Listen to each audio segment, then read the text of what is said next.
সকাল 8:10, temperature 15°C। Good morning বন্ধুরা, আজ আমার ট্রিপের সেকেন্ড ডে। পেছনে দেখতে পাচ্ছ ত্রম্বকেশ্বর মন্দির দেখা যাচ্ছে। কেমন আছো সবাই? আশা করি সবাই খুব ভালো আছো। আমি একদম বিন্দাস। Welcome to another new blog. আমি কিংশুক দাস। অনেক পণ্ডিতের ঘরেই কালসর্পযোগ ক্রিয়ার পুজো হয়। ঠিক কুণ্ডের ঠিক পেছনে এরকমই এক পণ্ডিতের বাড়ির সামনে আমরা এখন দাঁড়িয়ে আছি। ভেতরে ঢুকবো। এখানে কালসর্পযোগের প্রক্রিয়া করা হয়। नैपकिन है क्या आपके दोनों के पास? एक छोटा छोटा नैपकिन, एक 10-10 रुपए का ले लें।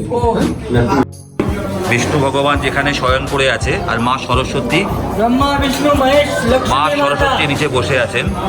গোদাবরীর জল গোদাবরীর জল সারাক্ষণ এখানে আসছে।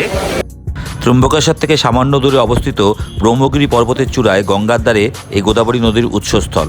গোদাবরী নদী মাটির নিচ দিয়ে এসে ত্রম্বকেশ্বরে এই কুশাবরী কুণ্ডে প্রবেশ করে। তীর্থরাজ কুশাবর্তা যে কুণ্ডটা আছে, এখানে প্রথমে স্নান করতে হয়, ডুব লাগাতে হয়, তারপর কালসর্পযোগের পুজোর প্রক্রিয়াটা শুরু হয় এবং এটা সাদা পোশাক পরে করতে হয়, নতুন সাদা পোশাক। ত্রম্বকেশ্বরে শিবের মন্দির আছে। এছাড়া প্রচলিত আছে যাদের হরোস্কোপে কালসর্পযোগের দোষ ত্রুটি থাকে, তারা এই মন্দিরে এসে বিভিন্ন পুজোর মাধ্যমে সেই কালসর্পযোগের দোষ ত্রুটি কাটাতে পারে। এই কুণ্ডটাকে পুরো একবার প্রদক্ষিণ করতে হয়, তারপর পুজোর প্রক্রিয়া আরম্ভ হয়। এই কুশাবর্তা কুণ্ডে প্রাথমিক কিছু ক্রিয়ার পর পাণ্ডারা তাদের নিজস্ব জায়গায় নিয়ে যায় কালসর্পের পুজোর বাকি প্রক্রিয়াটা করাবার জন্য।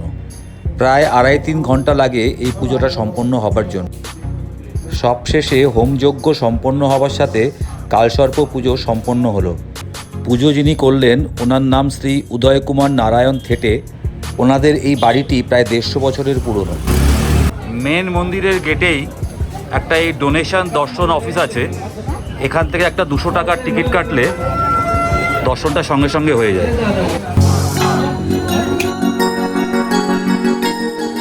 কালো পাথরের তৈরি এই মন্দিরটাই হচ্ছে ত্রম্বকেশ্বর মন্দির। এটাই মূল মন্দির। মন্দিরের ভেতরে শিবলিঙ্গ আছে, কিন্তু ভেতরে ছবি তোলা নিষেধ, তাই জন্য তোমাদের ভেতরটা দেখাতে পারলাম না। মন্দির মোটামুটি ফাঁকাই ছিল। 200 টাকা করে একটা স্পেশাল লাইন আছে, সেই লাইনে আমরা গেছিলাম। ফাঁকাই ছিল, ভালো করেই দর্শন হয়েছে।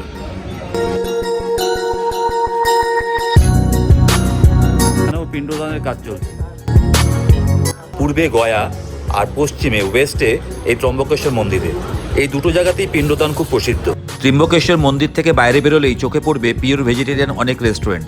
এরকমই একটা রেস্টুরেন্টে হালকা কিছু খেয়ে নিলাম। এখন আমরা গোদাবরীর উৎসস্থলের দিকে যাচ্ছি। রাস্তাটা ক্লাইম্ব করে যাওয়া যায়, কিন্তু আমার হাতে সময় কম বলে আমরা অটো করে যাচ্ছি। ভারী সুন্দর দৃশ্য, চারিদিকে পাহাড় দেখা যাচ্ছে। আমরা এখন উঠছি, অনেকটা উঠতে হবে। এই হচ্ছে রাস্তার অবস্থা। এই রাস্তা দিয়ে অটো যাচ্ছে। অটো একটা ডিস্টেন্স অবধি আসে, তারপরে অটো থেকে নেবে আলটিমেটলি ক্লাইম্ব করতে হয়। রাস্তাটা খুব খাড়াই। এখন আমরা ক্লাইম্ব করে করে এগোচ্ছি। অটো থেকে নেবে, এখন হেঁটে হেঁটে ক্লাইম্ব করে যাচ্ছি। খুব স্টিপ রাস্তা, অনেক দূর উঠতে হবে। এখান থেকে দেখতে পাচ্ছি পাহাড়ের চূড়োটা অনেক উঁচুতে, ওখানে লোকজন দেখা যাচ্ছে। ওইখানটায় যেতে হবে আলটিমেটলি আমাদের। যাই, কতক্ষণ লাগে দেখি। বহু বছরের পুরনো একটা কুয়ো আবার নতুন করে রেনোভেট হচ্ছে। এখন ফাইনালি এই সিঁড়িটা আছে, এখানে 200টা সিঁড়ি আছে। 200টা সিঁড়ি বেয়ে একদম টপে পৌঁছতে পারলে তবে আমরা উৎসস্থলে পৌঁছতে পারবো।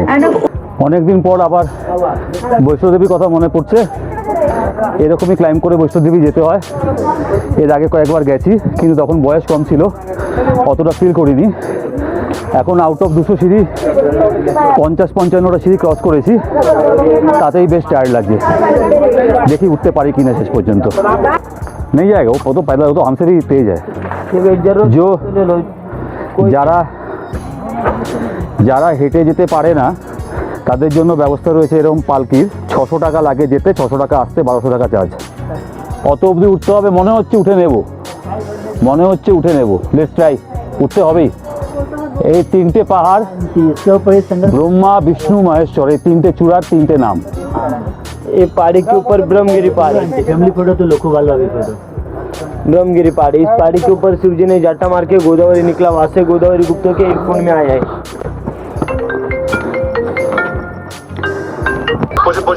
प्राय बांधो तो रह गई। उसका रहने का घर का जगह है, घर में तो रहेगा ही।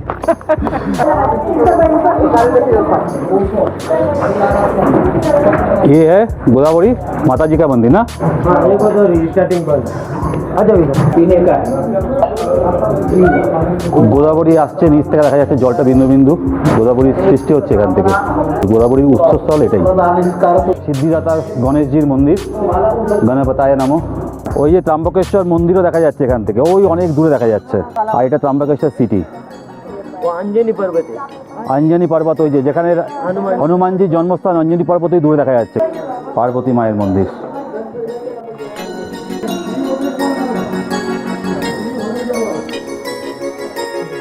এখান থেকে আর একটু সিঁড়ি চড়ে আর একটু ক্লাইম করে ওপরে একটা শিব মন্দির আছে, 108টা শিবের লিঙ্গ আছে, যাওয়া যায়। ওটা আমরা যাচ্ছি না, কারণ ওটা যাওয়ার মতো গায়ে জোর নেই, আর তাছাড়া নিচে আমাদের জন্য লোক অপেক্ষা করছে। এবারের ট্রিপটা ভেবেছিলাম দুটো ভিডিওতেই কমপ্লিট করতে পারবো, কিন্তু অনেক জায়গা দেখার আছে, তাই শেষ করতে পারলাম না। আজকের ভিডিওটা অনেক লম্বা হয়ে গেছে, তাই এটা এখানেই শেষ করছি।